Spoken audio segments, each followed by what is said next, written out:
Thanks for tuning in to the PLR podcast, where we are seeking to build a network of leftists in the so-called state of Rhode Island, so that someday one of us fools, not us in the room, but one of us leftist fools can win political power, if that is what you desire. Follow us on Instagram at PLR Pod, or I've been trying to get used to Twitter, but it's kind of impossible for me. I'm not used to it, and our @ there is PLR Podcast. I just can't get used to how to do Twitter, how to retweet and keep your post to a certain number of words. I don't know. I wanted to say before we get started on the episode that we are extremely grateful for the backers that we have on the Patreon, and we are in the midst of revamping the rewards that we offer. So if you go on the Patreon now, you'll see that we've added zines and books as the $5 and $10 rewards respectively, and we're excited to be working on more merch to come as a thank you. I also wanted to just give a shout out to Tenant Network RI, who has been circulating a survey right now for all renters in Rhode Island. So it's not just Providence, it's for anybody in Rhode Island. And we'll include a link to that survey in the episode notes so that you can go and fill it out. It takes 5 minutes. It's not a big deal. Yeah, it's important to be involved with any kind of network that are trying to get testimony and trying to get communication with people that are out there that are suffering from different kinds of problems with their housing situation. For example, just this week, actually, on the 22nd, there was a bill that got passed, or actually it got passed forward to be voted on, which is important. It's bill number 5442. It places a stop on utility shutoffs for people that are unable to pay during the pandemic. And when David Morales brought this to the floor, he came with 20 co-sponsors on the bill, and he also came with 25 community members testifying in support of this bill that are in written and verbal format. So using this kind of testimony, he was able to put more pressure on his fellow legislators and make some movement in this. So it looks like it's going to pass. It's going to be voted on soon. And it couldn't be done without the help of people like you, people that are out there in the street that are experiencing these problems. Because if you don't speak up and tell them what's happening in your life, then these people that live in these beautiful mansions that are outside of cities, that are politicians and they're getting paid good amounts, they don't see it, they don't think about it, and they won't think about you, and they won't pass these bills. So if you can, get active and help some of these people that are trying to give you a hand. And does this bill specifically target discrimination in housing applications? So that's actually a different bill. That's House Bill number 5257. And what that does is it prohibits discrimination in housing against those persons who have a lawful source of income. What that means is you can't be discriminated against on how much that you make when you're trying to apply for an apartment. And in this bill, they also lumped in some other things that are very, very important. For example, if you are suffering domestic violence or abuse and you have a restraining order out on someone and the person that you're planning on renting from finds out, they're not allowed to not rent to you because of that reason. As they, you would think that this would be an obvious thing, but, it needs to be put down to writing. Also, if you have a child, they're not allowed to discriminate against you because they think it might disturb other people inside the building. That's a big deal. When I was applying for housing not in Rhode Island, but in Massachusetts a few years ago, there was a big reason why a lot of applications were denied. It was just because I had a 2-year-old child. Like everything else, saying that these things are going to be made illegal to discriminate against isn't going to fix anything. But being able to prove these things now in court will have consequences of the people that are denying you the ability to rent from them, if it's based on these factors. And the way it was written was fantastic. All of these bills that are being put forward by David Morales are actually written very well. the goal of this bill being passed, it talks about how different people from different backgrounds and different races, different religions, sexual orientations, gender identities, marital statuses, military status, and other particulars are kind of pushed to the borders and put in these kind of areas that they suffer from segregated districts and under depressed living conditions and crowded, unsanitary, substandard, unhealthy accommodations. And they go on. These conditions breed intergroup tensions as well as vice, disease, juvenile delinquency, and crime, increase the fire hazard, endanger the public health, jeopardize public safety, general welfare, not warfare, and the good order of the entire state. So to summarize, the bill says, the practice of discrimination in rental housing based on the lawful source of income of an applicant for tenancy or actual tenancy of a person with a minor child, or on the basis that a tenant or applicant or a member of the household is or has been threatened with being the victim of domestic abuse, or the tenant or applicant has obtained or sought and is seeking relief from any court in the form of restraining order or protection from domestic abuse, is declared against public policy. The right of all individuals in the state to equal housing opportunities is a civil right. Yeah, I think that's great. That I took the Tenant Network RI survey, and it seems to me that it's trying to tabulate those kind of numbers. People who are in housing stress and the reasons why they are, so that they can create some kind of database according to neighborhood of like what's going on in each neighborhood. So even if you are like comfortable in your apartment or whatever, do the survey anyway, as it really helps out. We're creating databases that are not run by the state, and I think that is hugely important. So yeah, and we'll include the link for that survey and in the show notes. What's going on this week? So much. It's been a wild week. Yeah, unfortunately, there's been some graffiti getting posted up everywhere. I heard about that. Yeah, I saw the pictures online. They painted over them a couple times, but they came back, I think. Yeah. Yesterday or the day before. Oh, I didn't see that part. Well, let's get into this. Yeah, you actually have something to talk about that, right? I do. Well, I just want to explain sort of what has been going on. I do want to preface this by saying I am a fan of graffiti in general, as in illegal street art that like fucks with property values and interrupts pristine blank walls and stuff. I am not a fan of people who somehow find it appropriate and good and correct to follow the thoughts of friggin' Adolf Hitler, who feel the urge to spread those caca ideals all around our little town, either with signs or flyers or stickers or spray paint. A few days ago, some losers went downtown and tagged up a bunch of spaces with literal Nazi symbols. This, of course, has been going on for years. Some people might remember in 2016, a synagogue in Pawtucket was defaced. In 2017, a swastika made out of poop was found in a dorm at RISD. A poop swastika. Sorry for yelling. A poop swastika was found. Shystika. Nice. Was found. That's not funny. Sorry.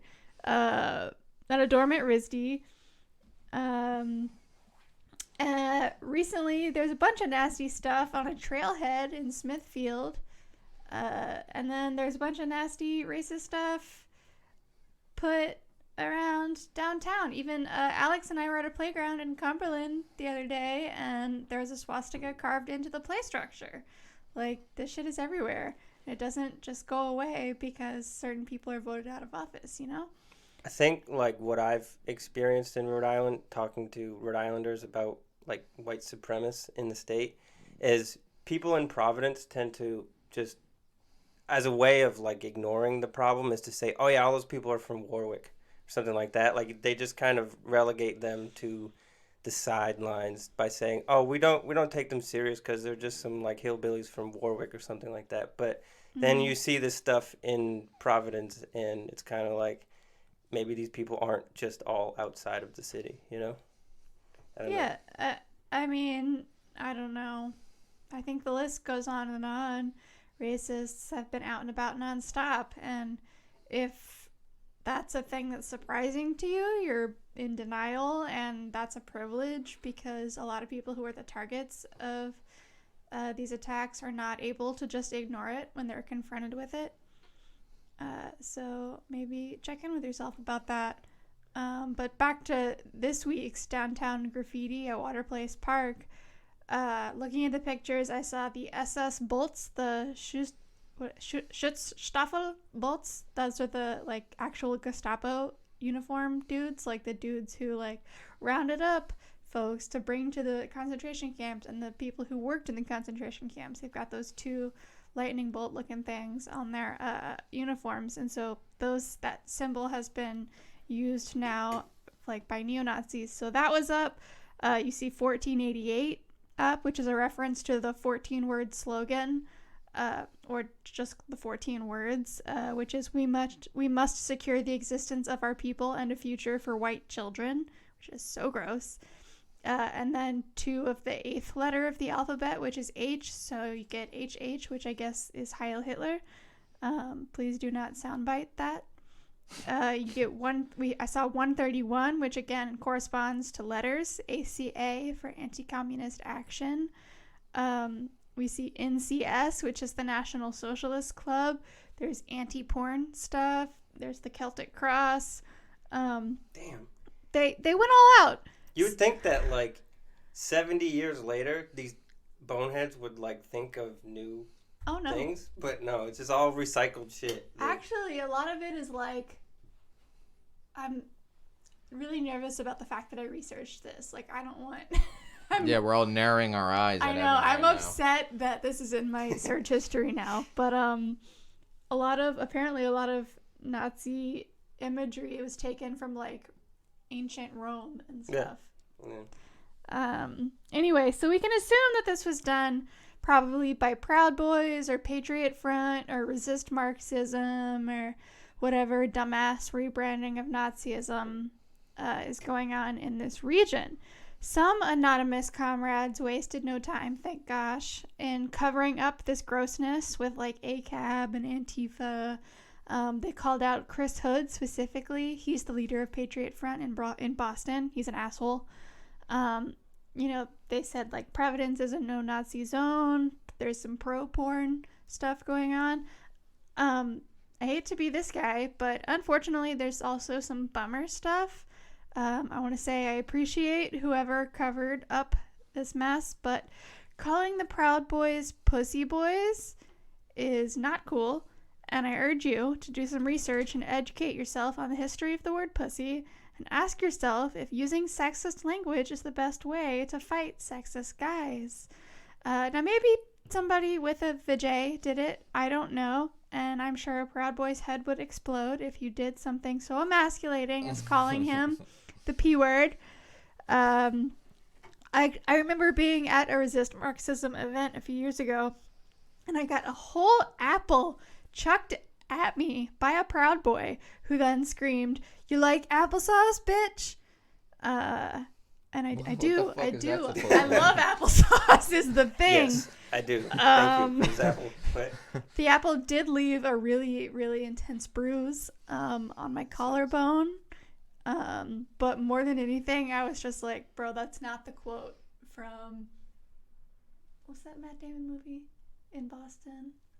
Good Will Hunting? Good Will Hunting. Yeah. I can't believe I got that. You like apples, bro? How do you like them apples? No, bro, it's not the line. But anyway, you like applesauce, bitch? And then one of the guys on the Antifa side called that guy a pussy.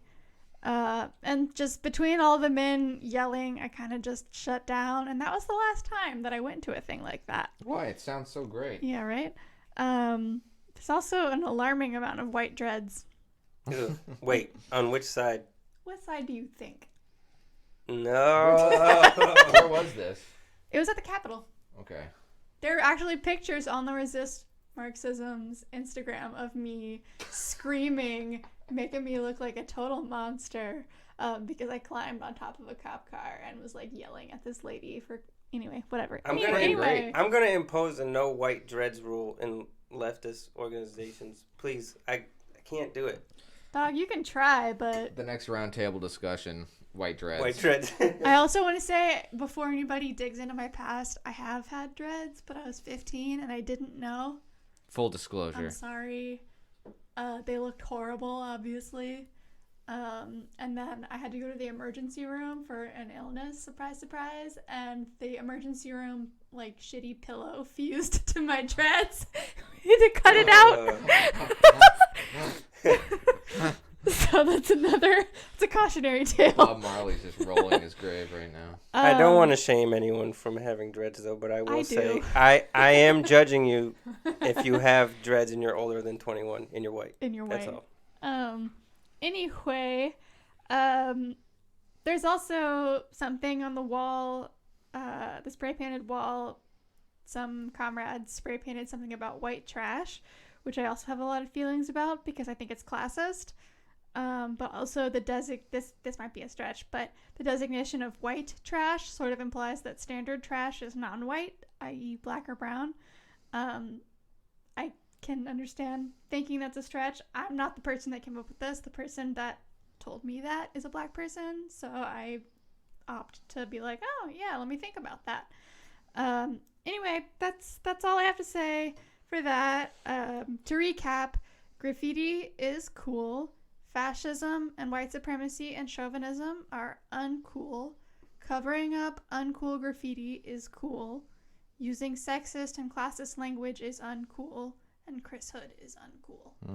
I think there's a lot better insults that you could have sprayed over. That's like, I'm with you. I appreciate what they did, but I'm also with you that, the language that they use to cover up that stuff is inappropriate. So I don't know. It's kind of like I picture it on a scale, I guess. There's benefits. I'm happy that they did it, but then it's like at what cost that you're like not choosing your words carefully. Again, I don't know who did it. Yeah, that's true. So maybe they have every right to use this kind of language, but the deal with graffiti is it's a split second like signal. Like, you're supposed to be able to just look at it and be like, oh, I know what that is.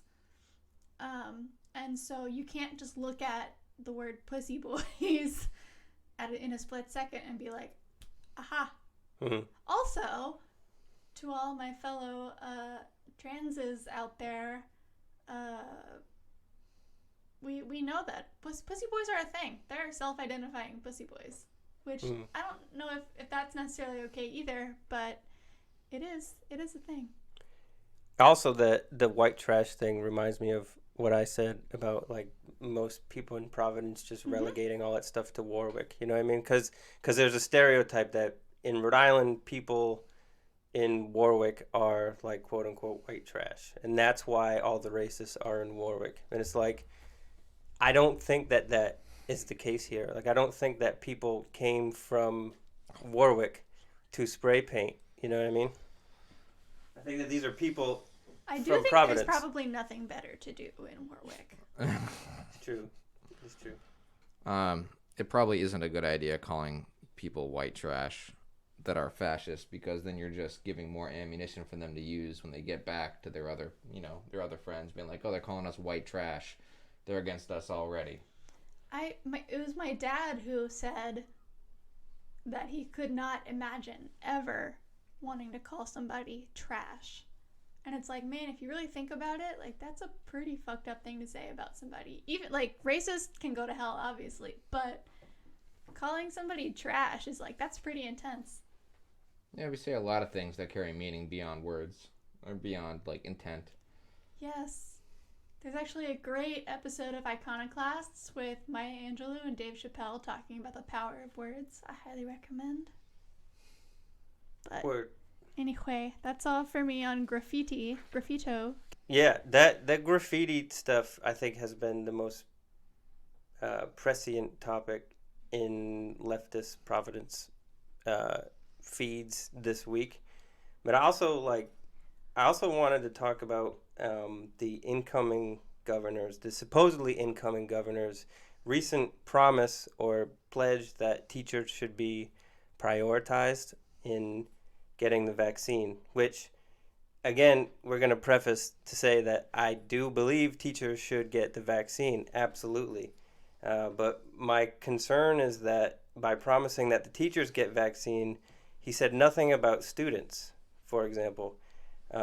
And there's this huge rush in the United States to get students back in the classroom as quick as possible. And I mean, I'm curious of what you guys think about it, because for me, I just don't understand why we can't wait until April or May when you can open windows and be more socially distant outside. But instead, and this isn't just a Rhode Island question, this is like a national question. There's this massive push to get students back in class. And the incoming governors, promise to vaccinate teachers is great.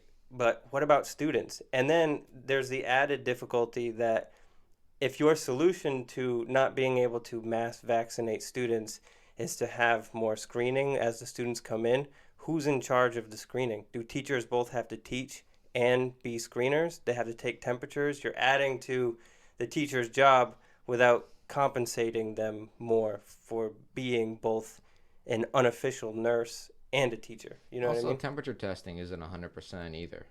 Yeah. I get tested going into work, and sometimes it clocks me as low as 88. It did that for me the other day at the soup kitchen.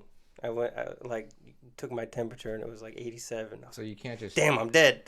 You can't just have that and say that it's okay. But I know a few people who have children that I work with that have experiences where their family is getting... they're contracting COVID because their children are getting COVID, and then it's going to the family members that are in the building. One of the contract employees at my work, their child brought COVID home and gave it to them, and they live in a building with 4 or 5 other family members that are extended family. The grandparents live there, she lives there, her boyfriend lives there. And as soon as her daughter brought it home, it just kind of ripped through the entire family. Mm-hmm. And at the same time, her job is contractual, and it's not protected with any kind of leave time that you can use if you have COVID or any kind of paid time off. So she just went without pay, and everyone else in the house went that were working without pay for two weeks. And they were just kind of screwed. They had to pull on savings to make ends meet.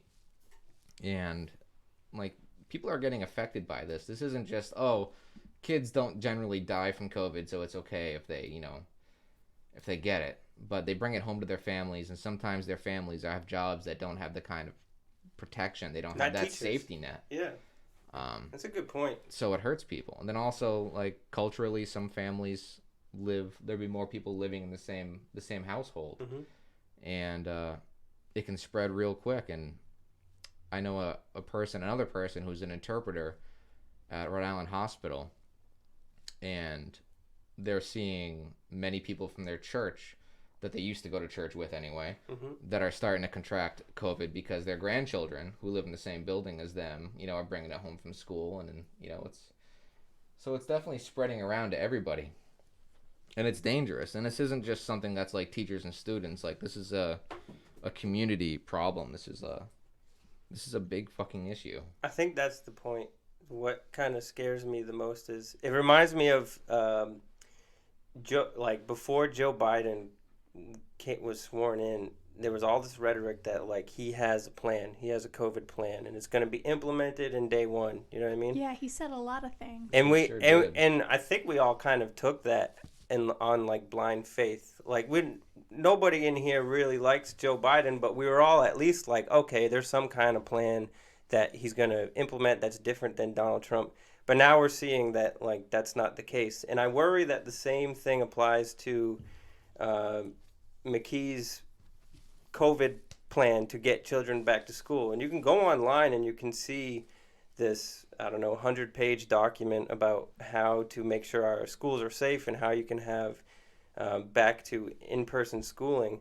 But it's really vague. So the outline of the of the plan is, and these are numbered. The first one is lay the groundwork of your plan, right? There's nothing there about what that groundwork is or what it should be. Design a testing program. So you have the option of choosing how to test students, presumptively. I don't know. Presumably. Prepare to launch the testing program. Roll out the testing program. Monitor and evaluate its effectiveness, which the last one is kind of like, if you're not even sure that it's going to be effective, why do it? You know what I mean? We'll monitor the effectiveness after the fact. It's one of those things that is like, I don't think when these people say that they have a plan, they really do have a plan. And Dan McKee is one of those examples. So I'm skeptical. Although, like, I've seen people online that went to this coronavirus press briefing. I'm not going to drop names, but, you know, he said the incoming governor said something about Rhode Island music festivals might be able to happen this summer and at socially distant, you know, capacities and yada yada, and people got excited, and it's like, really? You're ready to go to Newport Folk Festival to, like, in the middle of a pandemic just because this incoming governor supposedly has a plan that is very vague? It just all doesn't mesh well with me. People are very quick to believe anything that inspires hope. People have been hopeless for the last 4 years, and then once the pandemic came on, it's only gotten worse. So when someone comes in with promises of change, people tend to buy it. And that's a good point, too. I think we all bought it with Biden. We might have at least thought, oh, it couldn't get much worse. Relief, at least. Like, a little bit of the weight lifted off our shoulders. Like, fuck Joe Biden. Yeah. Fuck his entire wing. Joe Biden's a piece of shit.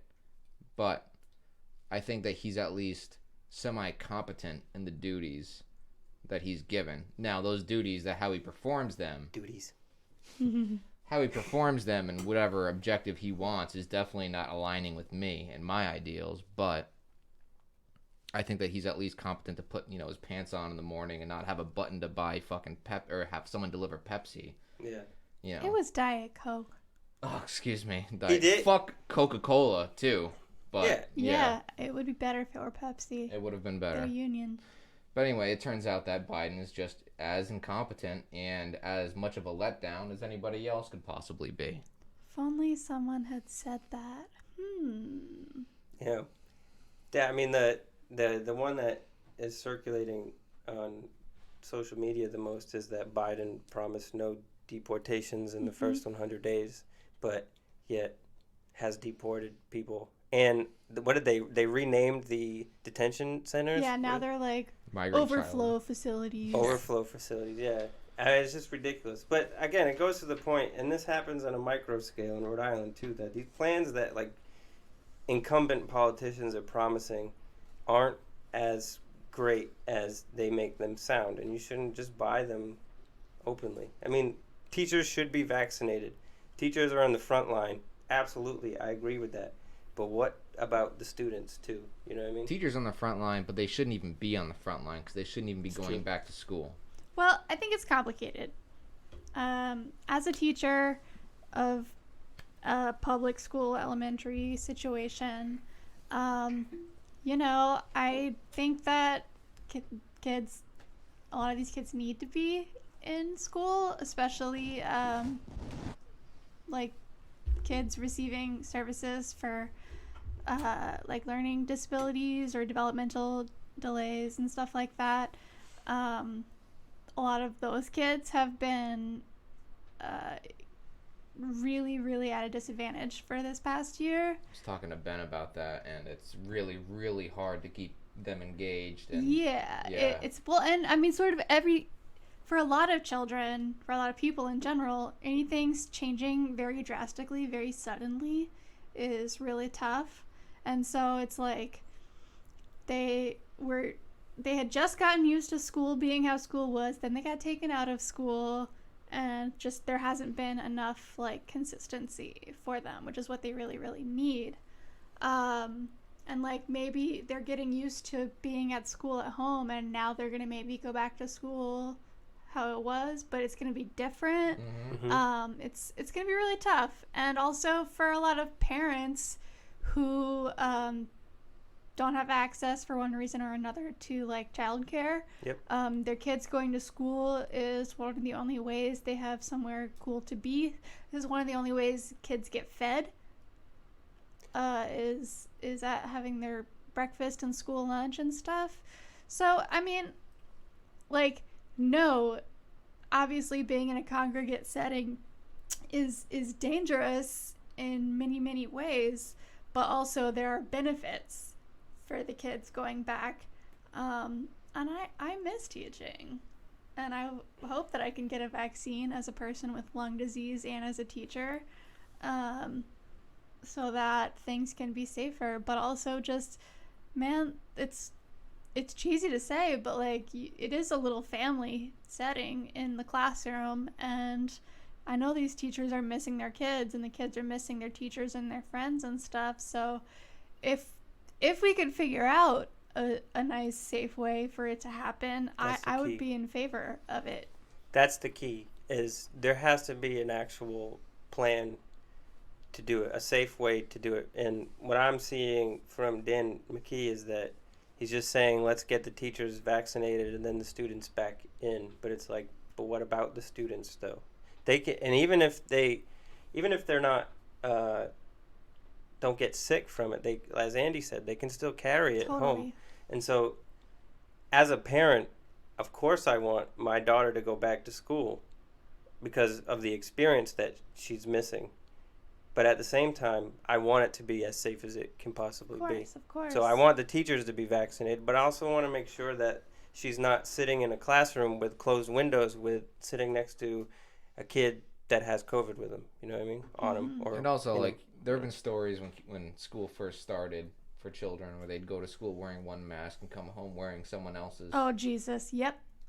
So, I mean, kids are going to be kids. And kids definitely need that interaction, and they need that kind of structure, and they need a social environment so they can grow as human beings.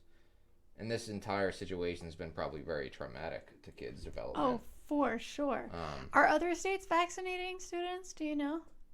Students? Yeah. I haven't heard anything about students. Okay. Teachers? Yes. Well, yeah, of course. I haven't heard anything about students. I didn't know if there was a precedent for that. When COVID first started, I saw a photo of a Swedish school that was during a time when they had a pandemic, and it was a bunch of seats set up outside, like in a field, with like a blackboard, like a movable blackboard, and they were teaching outside.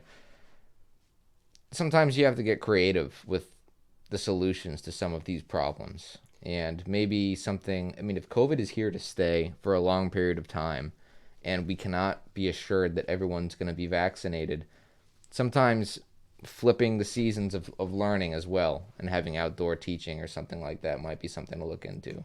The Biden administration is pushing for kids to be back in classes in the first week of March.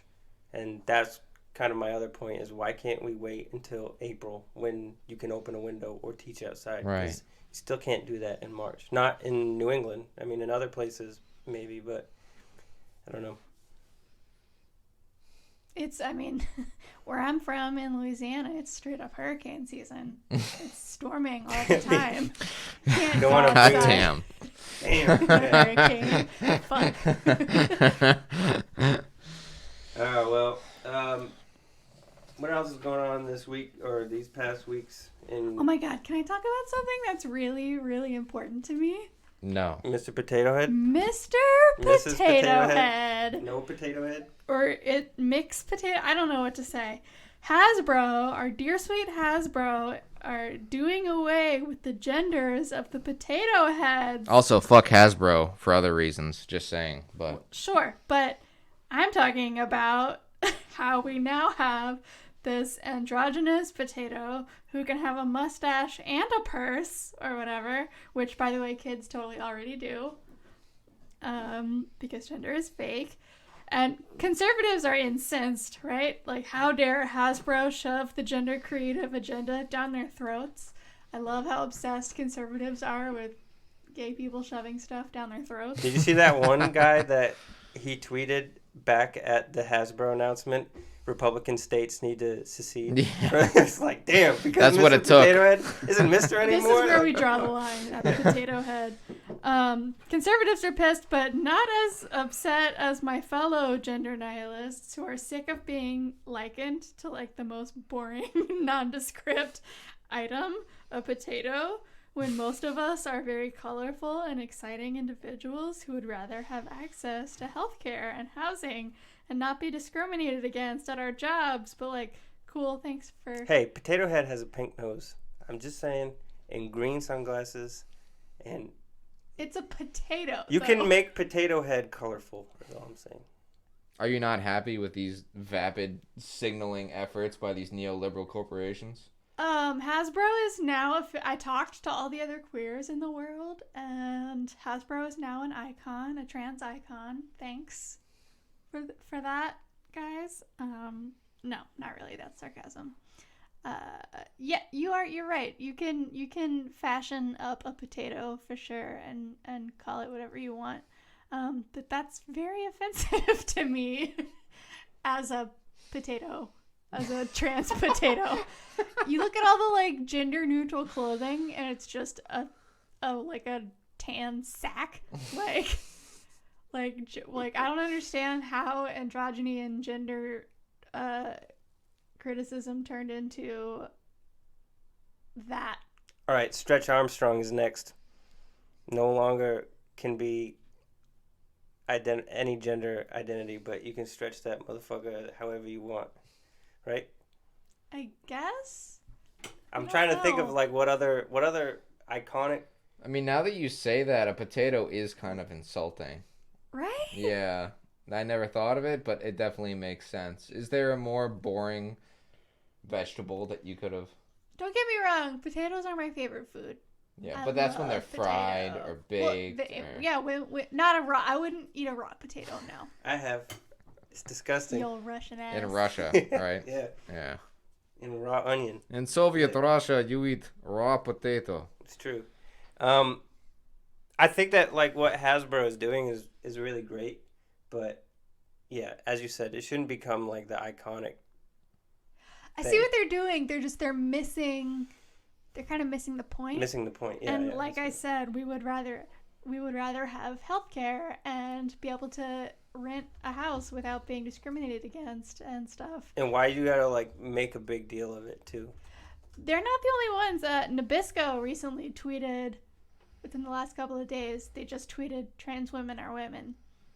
Thanks, Nabisco. Thanks, Nabisco. Like trans people are real or something like that. And it's like, yeah, you did it. Thank you, Nabisco. Nabisco who like fucks up the world. But was that in response to that House member's sign that she put up? Yeah, Marjorie Taylor Greene. I don't know when the dates line up. I don't it know if sure could have been. Yeah. I cannot confirm or deny. But what I do know is that the actress, what is her name? Patty Harrison, maybe? Her Instagram is Party Harderson, so I know it's something like that. But she changed her name on Twitter to Nilla Wafers. Nice. And changed her photo to the Nilla Wafers logo and started tweeting anti-trans things as Nilla Wafers. So now there's this like cookie war going on the internet, and I just don't understand the world we're living in anymore. Oreo must persevere. The potatoes are gender neutral. We've got Nilla Wafers fighting with Oreos. I don't know. But also, fuck Hasbro. Okay.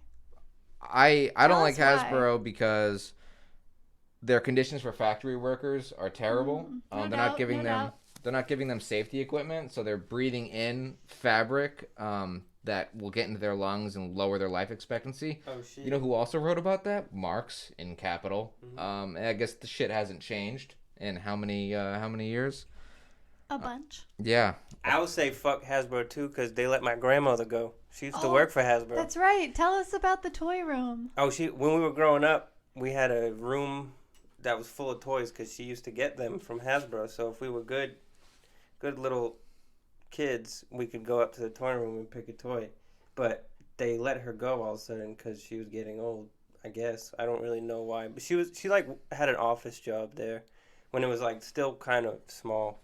So there's no like rhyme or reason why they let her go. Oh, I'm sure she was getting paid too much for what they decided she was worth, and they could hire someone for cheaper, probably an intern. Yeah, they had like merged with someone or something like that, and so the new company that came in that bought them were like squeezing people out, and she was one of the victims of that. You got to stay profitable in capitalist America, you know. What was the best toy that you got though? The best toy. She used to get the Batman toys. Oh, that's pretty sick. Those were dope. But it wasn't just like the action figures. Now you know why he's a DC guy. Now I know. I mean, yes, I'm a DC guy. I'm coming out. I prefer DC comics. Nobody's perfect. I like the Marvel movies because DC movies suck. But we're talking about comic books. DC comic books, where it's at, in graphic novels. Anyway, yeah, the Batman. Toys were fun. You would get like the Batmobile and shit, Mm-hmm. and then like I had that. It's like next week I need to behave for my grandmother, and I get the bat plane to it. It's all Does she still have anything? I want one. She does still have stuff, I think, but it's all like Star Wars Episode 1 toys. I'm pretty well behaved when I go to her house. I'll ask. I mean, I don't know. I did spill something the last time I was there. Hey, Spills happen. That's a 1 month elimination. What else is going on in the state of Rhode Island? There's the Senate met. As they do. Do you want to talk about that? Yeah, let's do it. Okay, well, I will issue a content warning then, because I'm going to talk about abortion.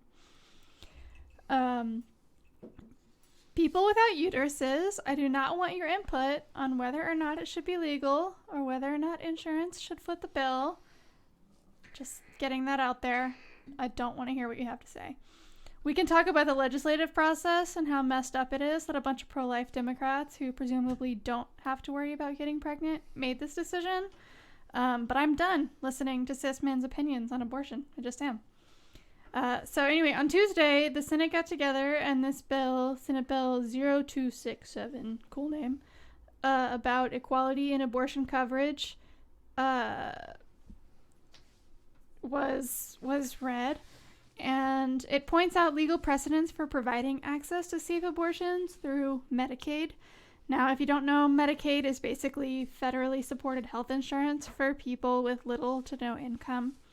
I myself am on Medicaid, and it is great in some ways, but is also a huge pain in the ass in other ways in terms of what they refuse to pay for.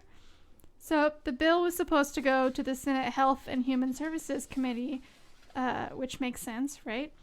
But instead, the Senate President Dominic Ruggiero, a Democrat, by the way, decided to send it to the Senate Judiciary Committee instead, which deals with crime and punishment. In fact, Ruggiero and the other people in the top positions are all Democrats and anti-choice, meaning they don't think safe abortions should be legal and accessible. Yeah, fuck Rhode Island Democrats. Well, there's a few good guys and a few bad guys in this story. Sure. Now, a couple years ago, there was a big flip, and the House ended up passing the Reproductive Privacy Act due to pressure from activists. But in the Judiciary Committee, the bill got held up. Shocking. And then finally it got moved to the Health and Human Services Committee, and then Gina was able to sign it into law. So that's our precedent, which is the thing we can cite now and be like, well, they did it before. But this new bill is meant to, quote, provide for abortion coverage in the Medicaid program and repeal the abortion coverage exclusion for state employee insurance plans. Meaning if you have health insurance through your state job, they should pay for this procedure just like any other medical procedure because it's all healthcare. It's not a criminal issue. But on Tuesday, there was this whole kerfuffle at the Senate meeting, and they argued about rules, and people said stuff that's just wrong, just untrue. And in the end, despite Senator Bridget Valverde's valiant efforts to object to the bill going to the Judiciary Committee, motion failed by 7 votes, so it's going where abortion access bills go to die. There's an article on Uprise RI by my future ex-husband, Steve Alquist, that has all the details, including a link to the bill itself, so you can read it in its entirety. I did read it. It gave me flashbacks to my youth legislature days. when I was not as jaded about lawmakers being able to change the world, but that was 20 years ago. Anyway. Also, fuck Jessica De La Cruz, Republican. Fuck everybody, man. Republican senator from Burrillville. Who stood up and was like, "You can't do this," Yeah. to Senator Valverde, and everyone was like, No, but she can. Oh, she can. She super can. Sit the fuck back down.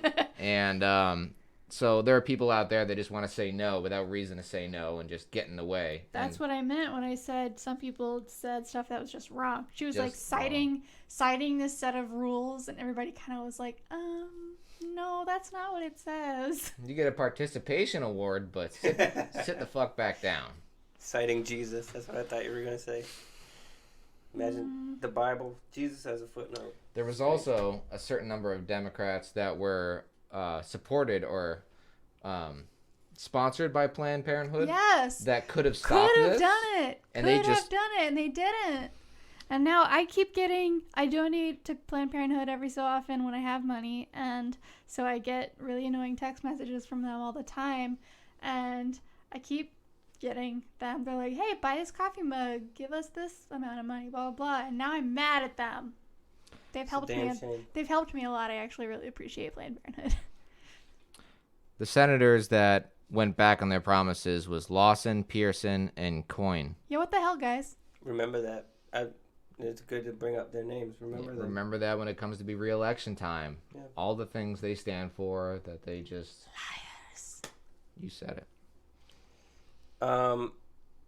Yeah, I mean, besides what you guys have said, I don't really have much to add to that. It's really sad the way that abortion laws in this country, as Evan said, tend to die out. Abortion access laws. Restrictive abortion laws tend to get held up. Mm-hmm. There was a state recently that outlawed abortion. Was it one of the Carolinas, I think? Dude, a bunch of states. That recently just straight up outlawed it. And the Supreme Court was like, no, you can't do that. And now it's like being litigated or whatever. But and outlawing, of course, just makes it more dangerous. It's not going to make it go away. And as Evan makes it more dangerous. That's right. Yeah. And as Evan said, these laws are always predominantly pushed by cis white dudes. It's just the reality of it. Dictating what people could do with their body. And it's not women's rights. We don't want to say that. Let's call it reproductive justice. Mm-hmm. That's what it is. Yeah. There's are we good to, can we move on? Sure. From that. There's a case I wanted to bring up this week in Coventry, Rhode Island. I try to, like, when I do my coverage, to not just look in Providence, but to look in the other towns too of Rhode Island, because there's so few, but they still got a lot going on. And there's another case of eminent domain, which we talked about in the last podcast, the last full episode. There's this company, I don't know how to pronounce it, Socia Holdings, who has literally bought the Johnson Pond, which is this giant kind of lake in Coventry, Rhode Island.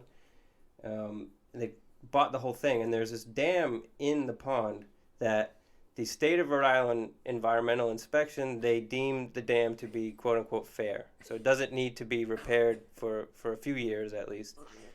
But this company bought the pond.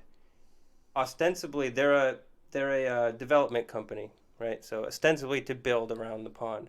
And every winter, the pond, they lower the water level of the pond so that they can do maintenance on the dam and yada yada.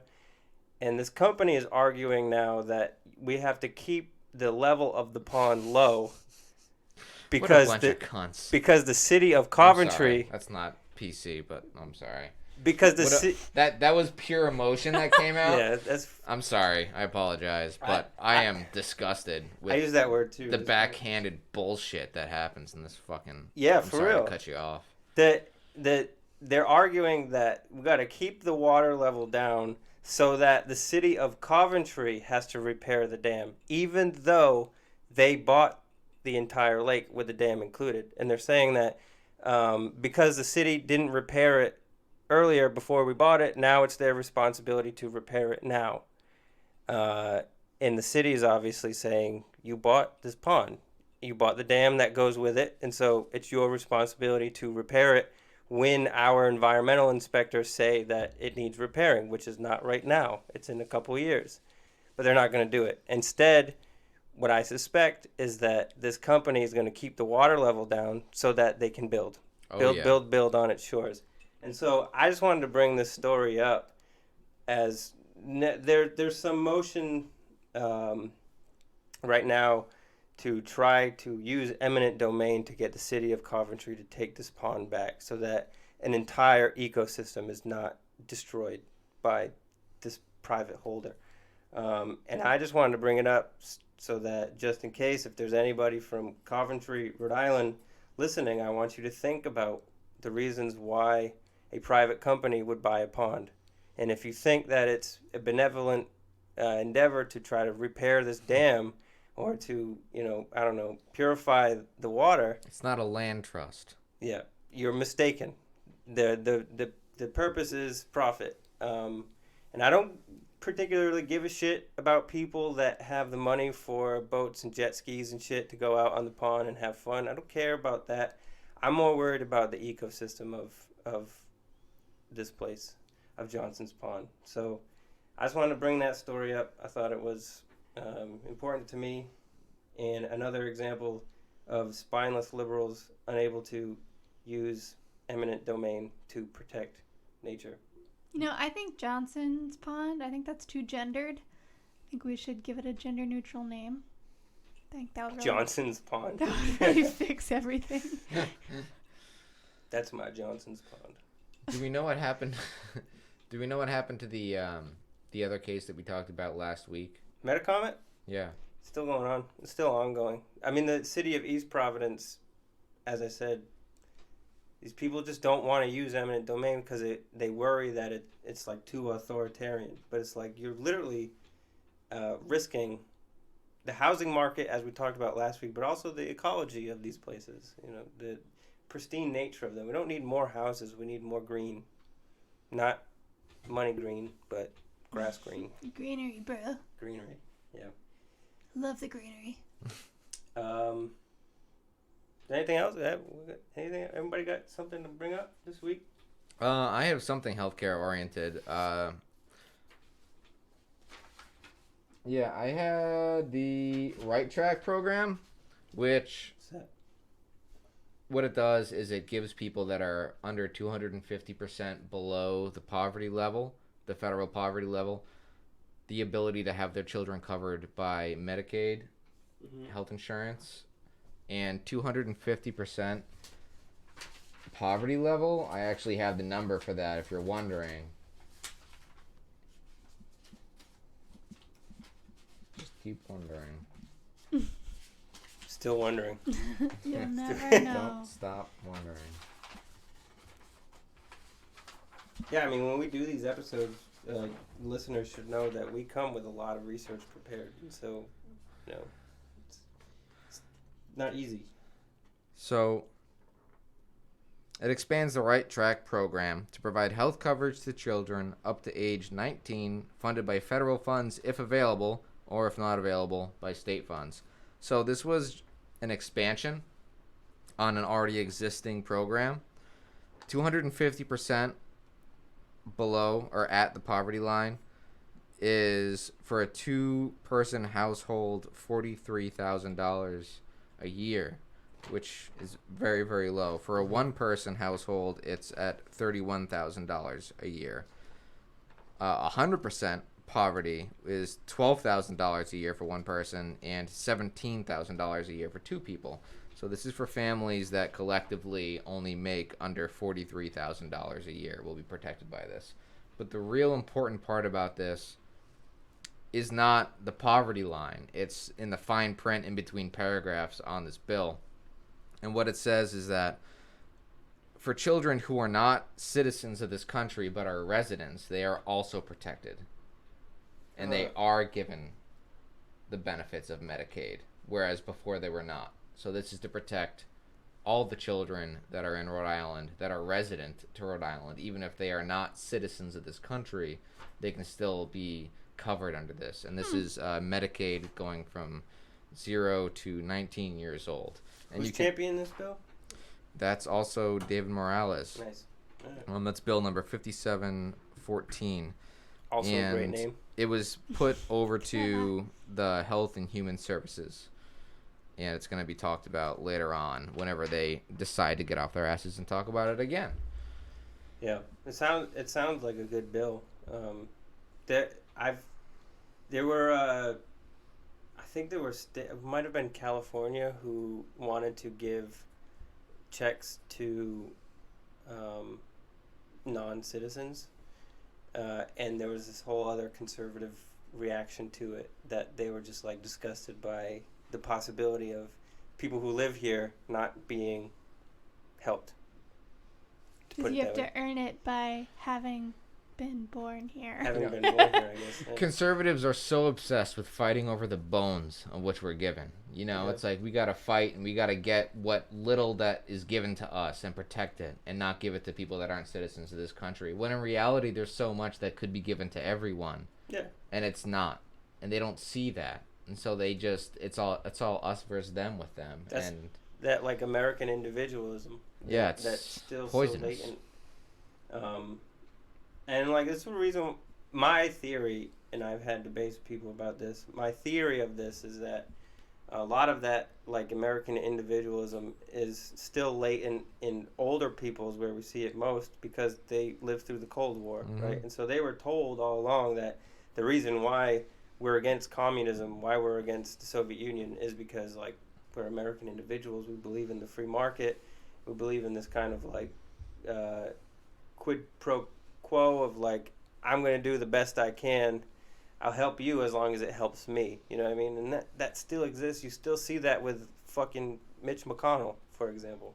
I mean, that's what his whole thing right now is all about, is trying to survive a Democratic president by sucking up, I guess. I don't know. Even sucking up to Trump. I saw a clip where he was on Fox on the Left Flank podcast, shout out Left Flank podcast, where Mitch McConnell was talking about how terrible the Democrats are doing and whatnot. And the interviewer from Fox News, I mean, Fox News, a bunch of fucking straight up terrible goddamn people that are going to burn in hell if hell existed. They always like to churn the pot and they like to fuck with people. And they asked Mitch McConnell, hey, how do you feel about when Donald Trump said this? And it was Donald Trump calling him like a terrible, boring, slime-ridden... Donald Trump almost killed Mitch McConnell's wife. Yeah. The fuck? I don't get it. And Mitch McConnell was just like, yeah, I'll support him if he, goes to be, put in the primary for 2024. So, yeah, these people are just terrible. They're so spinelessly dedicated to party politics and loyalty, which is a great transition to our guest this week, which is Daniel or Comrade Meow, right? Comrade Meow? Chairman Meow. Chairman Meow. Chairman Meow from Providence, DSA. So with that said, let's do it.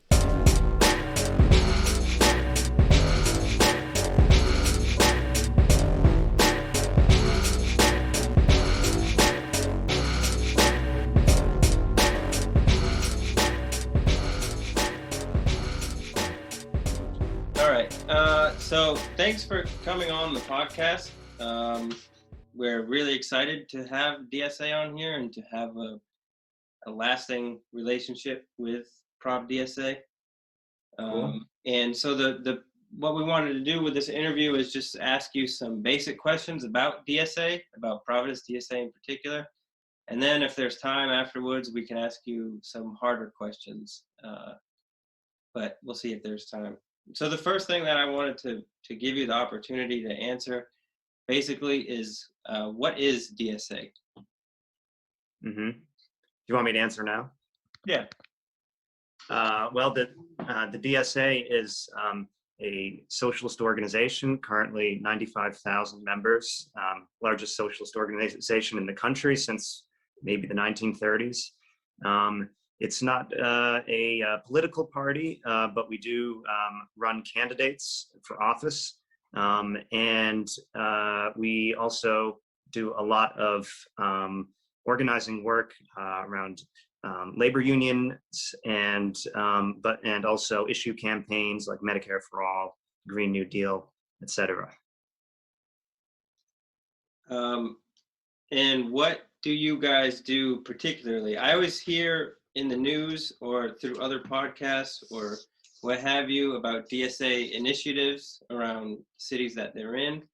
So I was wondering if you could give us some idea of what DSA is involved in, the extent to what DSA is involved in. Yeah, so in Rhode Island, our priority campaign at the moment is statewide Medicare for All. We just started this campaign in coordination with our two elected DSA representatives in the General Assembly, Sam Bell in the Senate and David Morales in the House. The Medicare for All campaign is an attempt to hopefully by maybe 2022, if we're lucky, get their bills for single payer healthcare in the state of Rhode Island passed. It's starting right now with some canvassing efforts, but we're hoping to expand to more serious organizing over the next couple of years. Some of the other things we do, we have an ongoing labor working group where we both help workers who want to organize rank and file caucuses in their unions or do other types of internal union organizing, but also coach people who are trying to organize in new workplaces. The DSA nationally has a program that they started along with the United Electrical Workers Union called the Emergency Workplace Organizing Committee. This began at the beginning of the pandemic, where we basically are coaching people in shops that might potentially be organized, but even if they can't be actually unionized, it's also a way for workers to practice taking independent action on their own. Some of the other things that we're doing in Providence is since the summer, there's been a defund the police working group within our organization that's been fighting political battles over the police budget. It's currently now looking into seeing if we can emulate in Rhode Island programs in other cities like Denver, where unarmed first responders are sent to situations where there are like mental health crises, for example, instead of having police be the first line of recourse when people call 911. And we also have a group that's been working on Green New Deal related issues. And particularly, there's been a campaign that DSA has had since I think maybe 2017, 2018 to create a public utility system in the state to displace national grid. And that's really more of a long-term vision at this point. But we have been doing policy work around Green New Deal related issues as well. All that sounds really great. You guys have been busy, huh? Yeah. That's fantastic. I was actually just reading about David Morales' work with universal health care that he just put forward, and it's being forward to the Finance Committee. Well, I should mention that Sam Bell's bill in the Senate is going to a hearing this Wednesday, and we're trying to collect as much testimony as possible, as many people come on as possible, and testify in support of that bill to try to get it out of committee. Can't guarantee how successful that would be, but the more that we can get people, making some ruckus about it, the harder it's going to be to ignore. So that's in the very short term, that's something to keep an eye out for. Well, there was a lot of success with testimony for the utility bill that was put forward about utilities being shut off during a pandemic. I think there was over 25 people that came through for you guys, putting forward testimony about the different kind of problems and issues that they faced financially, so to help stop this the cutting of utility services to their houses and such. So yeah. Right. Yeah, David Morales has been very good about trying to really engage the people try to get people to come out and testify for bills that he's putting forward, because he knows that that's the only place where he's going to get support is from organizations like the DSA, as well as his constituents that he's trying to engage to support these policies. I think that's one positive thing about having someone who's a pretty committed DSA member in office, is that they both go to our organization for support with testimony, and also for support with coming up with new legislation, writing bills. David and Sam often talk to me and other DSA members about what should go in their legislation. Sort of related to that, to stay on the kind of logistical questions of DSA, I was wondering if you could speak a little bit more about how someone would become a member of DSA, and how someone could, if they were looking to run for office, how they would go about doing that with the help of the DSA, logistically. So becoming a member is extremely easy. You go to the national website, you sign up for membership, and then you pay dues. I pay $10 a month, but you can pay less than that. You can pay annual dues as well. Then you're a member, and you're free to participate in the organization, to participate in votes, etc. To become a politician who runs as a DSA candidate, you do need to go through an endorsement process. And we recently passed the bylaws amendment, actually just Thursday night, spelling out in a little bit more detail what our expectations are for endorsed candidates, which are basically that you're going to be a dues-paying member of the organization, an active member of the organization, coming to meetings on at least a somewhat regular basis, staying in communication with the chapter, consulting us on policy, political decisions, and that you're also going to, commit to fighting for universal programs like Medicare for All. You're not going to take any money from fossil fuel companies, real estate interests, other types of corporate money, police unions, and that you're also expected to play an oppositional role in the political system, not vote for conservative House or Senate leadership just because you know that doing so might possibly get you a seat on a committee, or make it a little bit easier to get a bill with your name to the floor. We have a policy now similar to what the Rhode Island Political Cooperative and Sunrise have in their expectations of candidates, that they're not going to be voting for conservative leadership. I've seen Sunrise pull support from politicians before they weren't happy with right off. That's right. Has the DSA ever had to do anything, and the Providence DSA ever had to pull membership from a politician? Not yet, no. But we do have a process for rescinding endorsements if members vote to do so. Logistically speaking, again, I was wondering if you could say something about where membership dues go, particularly in Providence. So if somebody wanted to become a member of Providence DSA and they could afford $50 as a membership due, but they wanted to know where that $50 was going, could you speak to that a little bit? Yeah, well, I don't think that we have, we don't have chapter dues. We only have the dues that you pay to the national organization. I don't believe that they that dues for anyone is as high as, obviously over a year it could be more than $50. But the dues go to the national organization first, and that money is used for the various things that national has to pay for, and then a portion of it is sent back to the chapter according to how many members we have paying dues in our chapter. And that money that we have in the chapter bank account, we save for doing things like printing literature for canvases, for buying food for DSA social events, mostly things like that. We tend not to spend the money on a lot of stuff right now, and we also I'll have to check with our treasurer, but we've got like a couple $1,000s in the bank account, and so it's not enough to pay for example, a full-time organizer or anything like that at this point.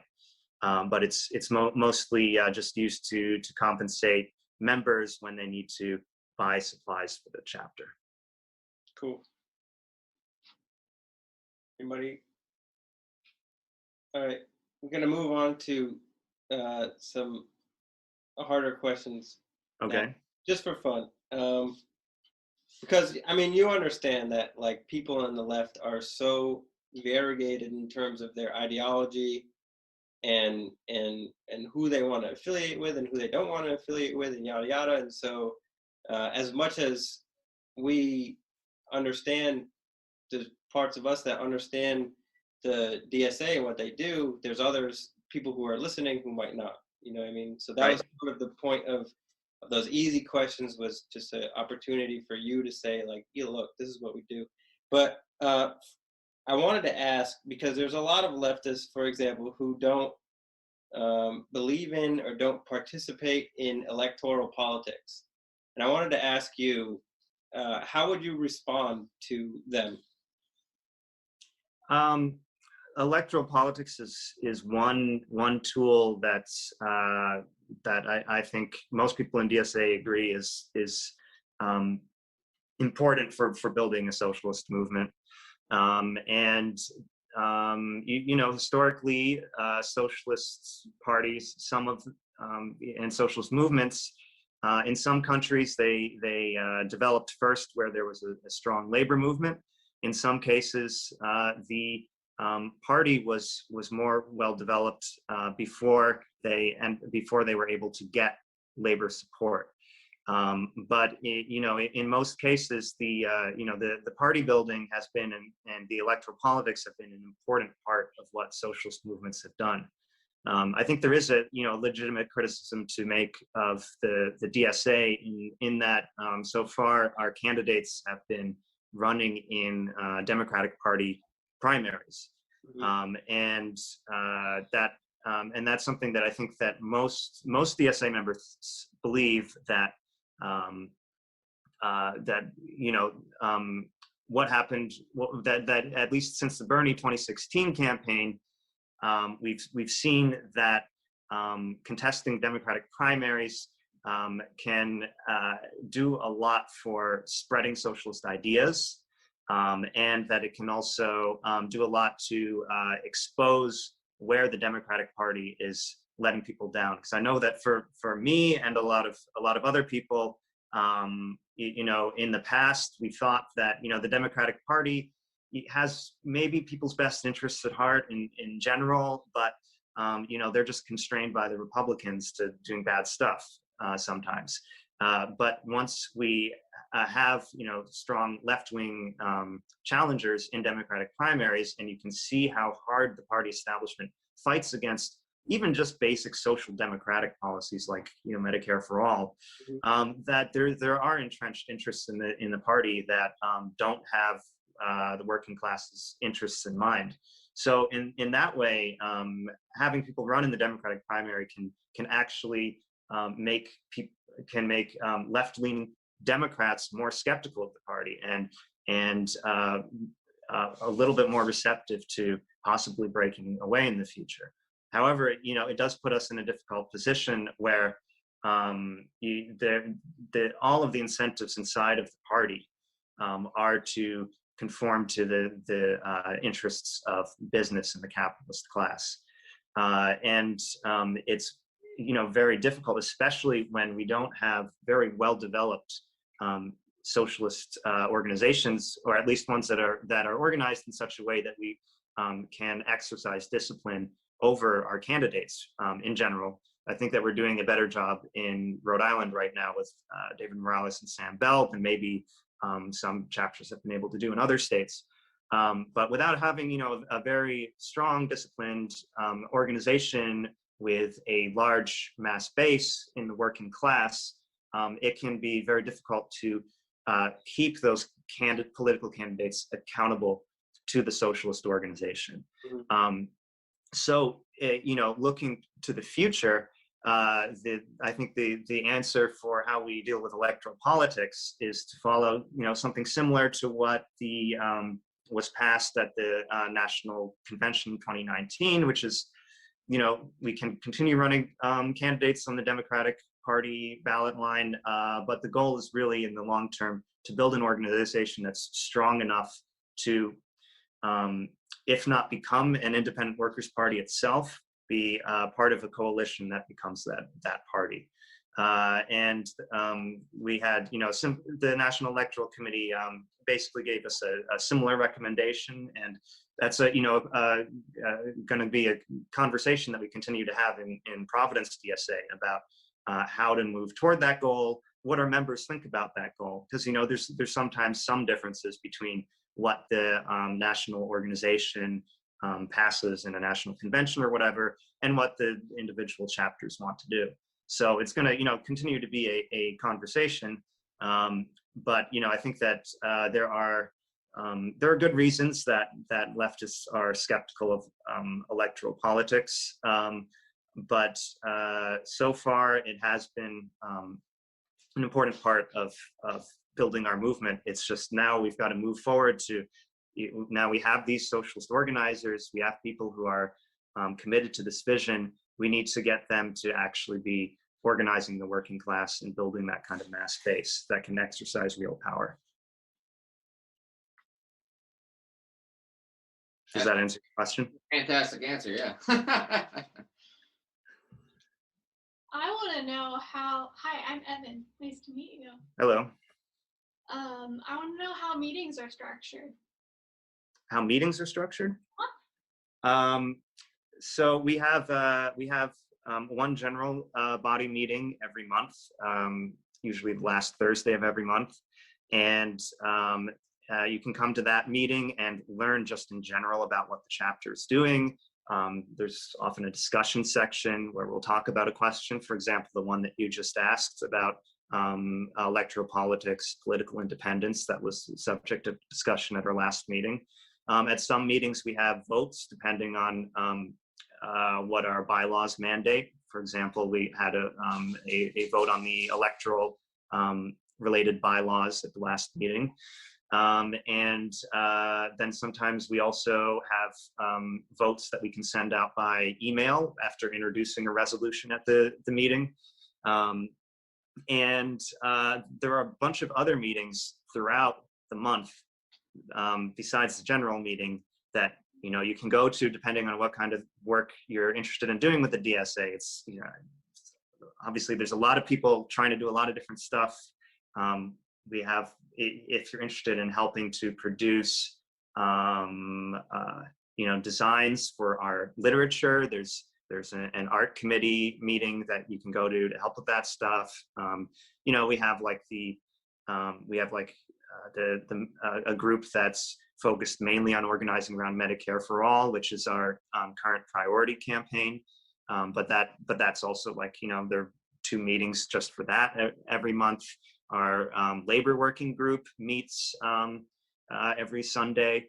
And the defund the police group, which is kind of in this stage right now of kind of envisioning the next steps of this unarmed first responders program that we might be working on with a state senator. That's another group that meets every 2 weeks. Some sections of the group to do research might meet every week. So there's a ton of stuff going on at once and a lot of different meetings to go to. What other events are there? You mentioned food, which piqued my interest. What well, that's more difficult since the pandemic.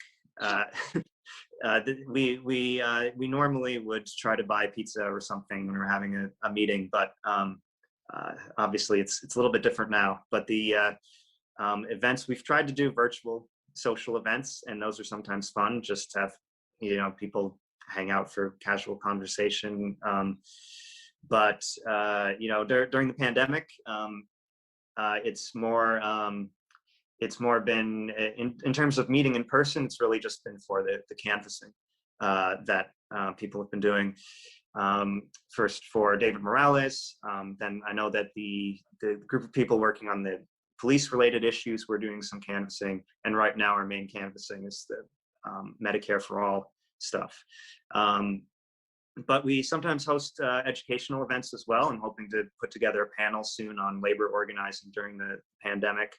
And we have we have a political education series that we're working on. We've had 3 political education classes, just talking about what is socialism, what is capitalism, why is the working class central to socialism, and those classes we co-hosted with the Pioneer Valley DSA. Again, this is during the pandemic, so it's all virtual, but those would be some of the events. When you do canvassing, is it, I mean, in the time of canvassing, was it just door to door, or were there lists of people to go to? Yeah, we've produced lists that we give to people. We'll cut turf, as it's called, with where we'll have someone who's familiar with how to do this stuff figure out how to split up the neighborhoods and send people to their assigned list of doors to canvass. Yep. Is there any outreach or community service? How do you address community needs? Many of our members do things like participate in food drives and things like that. In terms of outreach, I think that it's been difficult to have meaningful outreach during the pandemic. I think besides just the sort of publicity related things that we've been doing and the canvassing and things like that. But in terms of reaching people, at least, my opinion is that a lot of that has to be done in face-to-face organizing, either in your workplace or in community groups. And one of the things that, one of the resolutions that we passed recently was to create an organizing program in Providence, DSA, where we look seriously at, where can we start actually building serious, like more meaningful connections with working class people, either in their churches, community groups, and workplaces, and figure out, where do our current members already have some connections where they can start building those stronger relationships with people, either whether it's in their church group or whatever. But then also, where can we send members to go to other membership-based clubs that are based in working class communities, or do we, or send members to get jobs at particular workplaces, in particular unions where we might want to establish more of an organizing presence. But really, there's a big limitation to just saying outreach is good publicity in whatever way you want to provide that publicity. People generally don't just join your organization because they have vaguely a good feeling about it, or they've seen a flyer or a poster, although those things help. You sometimes do get members. And we've had, and the way that DSA has built to the membership that it has currently has been through sort of passive recruitment. People come to the website, they hear something about democratic socialism, they look it up online, they go to the website, they sign up. And that's been a good way to get a lot of people, including some very, committed organizers in our organization. But there's also a big limitation to that kind of model, which is that you're not choosing the people that are coming in, and the biggest task for socialists is connecting with, helping to organize the working class, and without figuring out ways to develop meaningful relationships with other people who might not come from educated white middle class backgrounds. we're not going to be able to build the kind of organization that we need. So how, I imagine you have like, president, vice president, etc., a cabinet, for lack of a better term, within your organization. So how do you make sure that it's not just white, middle class, educated people in power? How do you make sure that everyone's interests are being addressed? Right. That's a good question. Well, one thing is that we do have a policy of trying to recruit more working class people of color into leadership positions, for example, and to make sure that, to whatever extent possible, not everyone on our executive committee is coming from the same kind of background. But even with that, there are some limitations, because you could get a relatively diverse executive committee and still not have a membership that's quite as diverse as you want it to be. And it maybe even diversity isn't exactly the right way to think about it.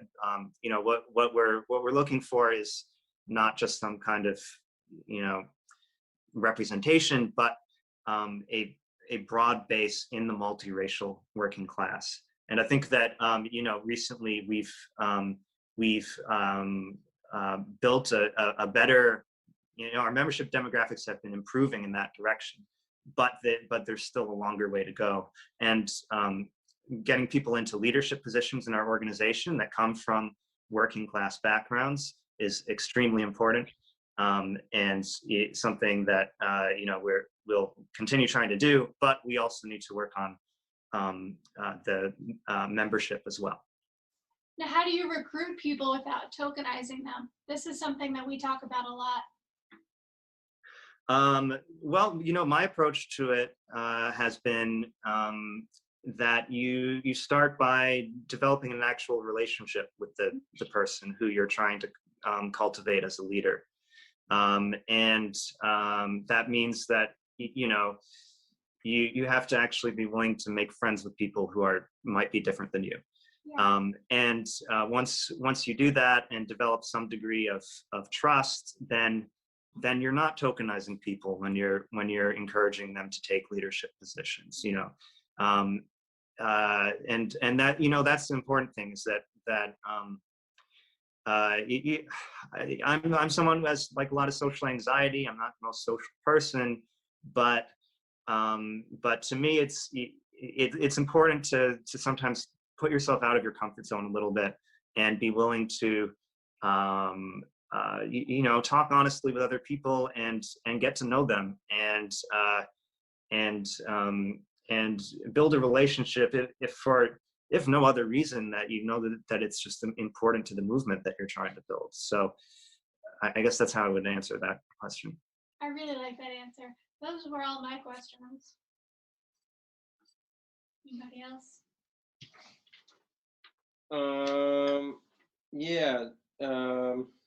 No, I think so. The outreach question was a main one for me. I mean, yeah, regarding outreach, the hardest thing, it seems to be historically, for socialist organizations to do is to reach some kind of consensus with labor. Right. Because labor historically has been more conservative than socialist organizations want them to be. And so the outreach thing, in terms of like mutual aid, I understand that, but I'm curious to how DSA actually does its labor outreach. How does it form relationships with labor unions who might not be socialistic? You know what I mean? Right. They might be, in fact, more conservative. Right. Well, historically, the way the DSA has done this has been by trying to develop good relationships with the leaders in the labor unions. But more recently, at least since the 2019 convention, we've adopted a strategy that's called the rank and file strategy, which is that rather than focusing on just getting socialists into leadership positions within labor unions or making friends with labor union leaders, that the primary thing that we need is to have socialists who are rank and file members of those unions and organizing within those unions. To do things like we've seen in teachers unions, like in Chicago and Los Angeles, where teachers have organized rank and file caucuses around more militant demands and more progressive politics. And that's the kind of organizing that we want to see more of within labor unions. And I would say one of the top priorities of our organization in general in its approach to labor, although the extent to which this strategy is implemented really depends on the individual DSA chapter. We are working on it here in Rhode Island with some union members, but it's also it's a slow process. It's not the easiest thing to do, and you also can't just tell like 15 of your members, here, go get a job at this workplace. It's hard to convince people to do that. So, but I think that our organization doesn't think that the kind of change that we need to see happen in labor unions is just going to come from the top of the unions. It's going to have to come from the workers within the unions. Mm-hmm. Thank you so much for coming on. I don't know if I should refer to you as your name or Chairman Meow. You can call it, my name's Daniel Kroll. All right, Daniel, thank you so much for coming on the show. I think that everything you said was extremely informative, and I hope that listeners are inspired and they go look up DSA and maybe become involved in the state of Rhode Island. And thank you. Yeah, thanks a lot. Thank you for having me. I'm Daniel Kroll. I'm one of the co-chairs of Providence DSA. I want to encourage you to join the organization if you have any kind of interest in socialism or fighting to create a real working class movement in Rhode Island, and to participate in our new Medicare for All campaign. We have a serious chance with the bills being introduced by our representatives, David Morales in the House and Sam Bell in the state Senate, to create a single-payer healthcare system in Rhode Island. And testimony for to get it in a committee hearing for Sam Bell's bill will be happening this Wednesday, and be providing the podcast hosts with some more information on that. But I hope to get people to come and provide their testimony, try to get this really important bill out of committee. Thanks for tuning in to the PLR podcast. If you like what you hear, please subscribe to our Patreon. We have bonus content. We have zines. We have books. We have merch coming. It's going to be great. We have bonus episodes. And follow us on the social medias. It's at PLR Pod on Instagram. Or if Twitter is more your thing, which is not mine, but we still have a Twitter, it is at PLR Podcast on Twitter. And without further ado, our musical guest for the week. The musical guest for this week is Mind Control. The song is Major Video. Check it out, Bandcamp and Spotify, and at Mind Control PVD on Instagram.